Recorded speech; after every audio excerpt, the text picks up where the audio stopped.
Welcome to our second edition of Second Stroke Mopeds, the Expose. In this video, we'll talk about what changes we've made since our last video.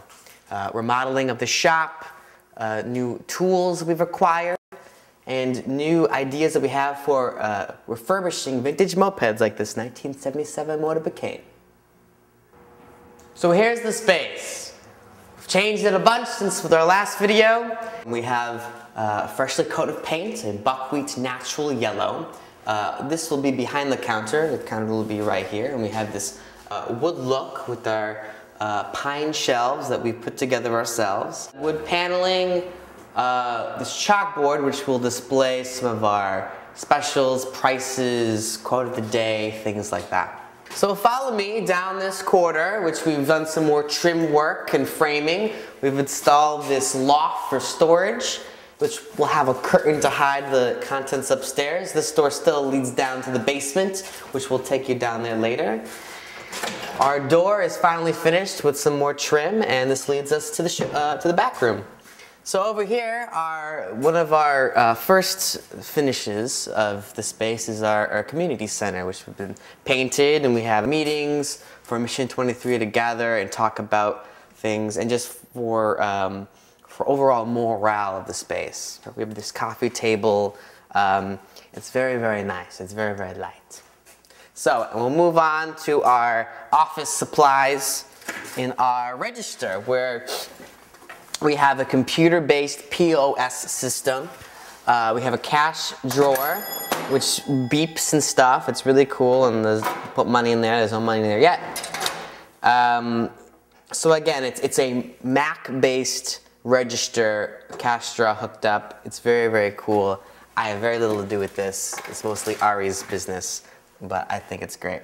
So we'll walk over to some of our new tools, which have been purchased or given to us. This is one of my favorites for making the shelves and all the woodworking things. Our compound miter saw. It's really, really great. Drops down, perfect 45-degree angles every time. Let's walk over to our drill press, which was given to us by Uncle Elvis.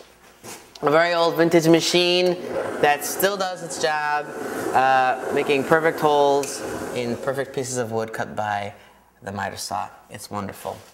And, you know, quick peek at something, our welder, which I forgot to mention last time. Auto darkening mask. It darkens when you weld. It's incredible. Miller-matic. It does 1 10 volts, 2 30 volts.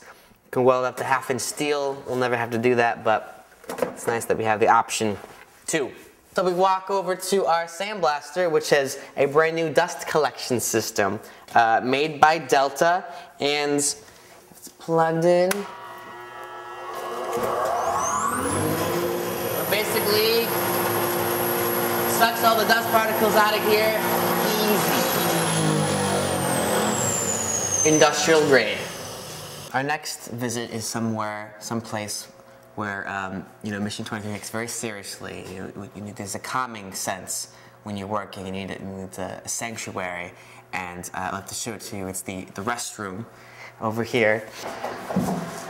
We built this wonderful shelf, scaled modeled. This is pretty much the shelf that will be in the front room for helmets, same width, diameter, and such. But we wanted to try it out in the bathroom, and there it is. Sister. I forgot about the dong picture. So as promised, let's take you down to the basement. Down here, these stairs. So now the basement is a space where it's very separate from the shop and the moped working. However, it's a vital part of how we will operate because of this extra space that we have. It will save us lots of money and earn us money for rent. And we are going to do that by creating these practice spaces for bands. 4 rooms in total. They've come along. They've still got more work to do. But let's come over to the one that's well lit. Here we see this is the room that we've actually finished the flooring. Underneath this floor is some 2x4s and 1,000 pounds of sand to keep sound not vibrating through the building and through the concrete, but to be depthened and keep under here. The walls here will be insulated in a certain way to create as maximum of soundproofing that we can do. So there's sheetrock on the outside. This is rubber material. There'll be some Pink Panther insulation and another sheet of sheetrock. And with that, should be able to keep the sound in the rooms and not traveling through the entire building, causing problems. 4 rooms in total, and hopefully we can rent these rooms out for a price that will basically allow us to pay little or no rent at all. So thank you so much for tuning in. This concludes our video. We thank you for your support and hope that you guys come down soon and check out the space.